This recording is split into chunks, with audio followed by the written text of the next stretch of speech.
আমার কটেজ, অপমান করবি না। কন্টেন্ট করবো আর প্রচুর জল খাবো। মানুষ এখানে আর আমি এখানে শুট করতে এসেছি। কি রে কি করছিস? আরে লাগেজ গোছাচ্ছি। দেখ না, আজকে লাগেজ নিয়ে পার্কে চলে এসেছি শুট করতে। অ্যাকচুয়ালি এখানে শুট করার মতো পরিস্থিতিই নেই। মানুষ এখানে আর আমি এখানে শুট করতে এসেছি। মানে আমাকে শুধু ক্যামেরাটা ঠিকঠাক রাখতে হচ্ছে। আমি কোন দিকটা ছেড়ে কোন দিকটা, একটু ঘুরে দেখা সবাইকে, একটু এই পারটাও যা, এই পারটাও যা। পাটা যাবো তো। আমি আমার ক্যামেরা স্ট্যান্ডগুলো বার করছিলাম যাতে ঠিকঠাক করে ভিডিওটা করতে পারি। আর অল কমপ্লিট। আমি আজকে প্রচুর ড্রেস নিয়ে এসেছি আর প্রত্যেকটা ড্রেসের সাথে তোমাদেরকে ভিডিও দেবো, ঠিক আছে? তো চলো। আমার কিন্তু ভয় লাগছে, ও কিন্তু এরকম ড্রেস পরে এসে অ্যানাকন্ডার সাপ না আমাকে চুমু দিয়ে দেয়, ঠিক আছে? আমি আজকে ছবল মারবো সবাইকে, ঠিক আছে? চলো কিরকম লাগছে বলো। আর কাদের কাদের কাছে আমার সেম ড্রেস আছে?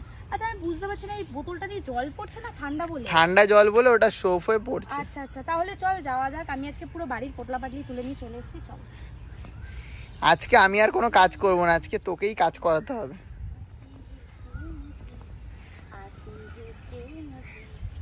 তো ফুলের বাগানে ঢুকবো না বাবা। আমাদের এখন রাশিয়ান দিদি যাচ্ছে। ইয়েস, রাশিয়ান দিদি। আমাকে এখন সবাই রাশিয়ান দিদি বলেই চেনে, ঠিক আছে? পার্সোনালি তোমরাও বলো আমি রাশিয়ান। তারপর সবাইকে জিজ্ঞাসা কর, সবাইকে জিজ্ঞাসা কর লোকেশনটা কেমন। লোকেশনটা তো হেভি, কিন্তু আমি লোকেশনটা বলবো না। কারা কারা চিনতে পারছো তারপরে কমেন্ট করবে, ঠিক আছে? জঙ্গলে কার বাড়িতে যাচ্ছিস? আরে আমি এখানে একটা কটেজ কিনেছি, সেটাই সবাইকে দেখাবো। এই যে গাছের ওপর কটেজ করেছি, আর সেই কটেজেই আজকে আমরা শুট করবো, ঠিক আছে?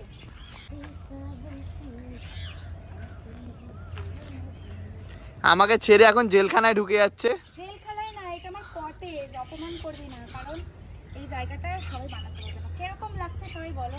আর আমাকেও পুরোই গানটা মনে পড়ছে, আজ বসন্তের গায়ে হলুদ। অ্যানাকোন্ডা বেরিয়ে যাবে। আমার ড্রেসের সাথে পুরো কটেজটাই feels like wow.